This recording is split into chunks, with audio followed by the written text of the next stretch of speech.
que parlara en valencià, com tants i tants valencians que no podien parlar en valencià, que no es veuen reflectits pels mitjans de comunicació, que l'estimem i que este és el dia més trist de la nostra vida professional, que esta és una gran empresa, que té grandíssims professionals, que tots els coneixem, productors, realitzadors, periodistes, auxiliars d'explotació, lingüistes, documentalistes, operadors d'equip, que sabem fer una gran televisió, una gran ràdio pública, en valencià, de qualitat, on tot el món se puga sentir representat, on puga parlar tot el món i que siga de veres una radiotelevisió de tots els valencians per a tots els valencians, i els treballadors d'esta casa sabem fer això, sabem fer-ho millor que ningú, millor que ningú.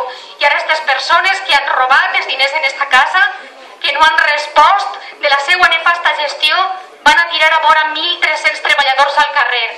Sabeu el que són 1.300 treballadors? Sabem el que són 1.300 treballadors? 1.300 famílies, 3 de cada 4 treballadors que fan este plató de al carrer. 3 de cada 4. Que barbaritat. I mos ho anava a dir.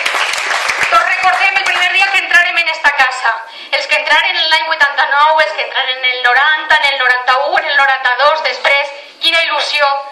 Que il·lusió per el primer dia, en l'any 89, en què es va enxufar la tele i algú parlava en valencià i ens comentava, jo recordo perfectament, a Diego Braginski, que hi havia una radiotelevisió pública que parlava en valencià, que anava a informar del que pensaven els valencians, i així hi ha una persona que en aquell moment no era fàcil veure en una radiotelevisió, un president de la Generalitat, qui ens anava a dir que avui no emetem una altra cosa que no siga un president de la Generalitat, és una sessió contínua, és el que ha passat en esta casa.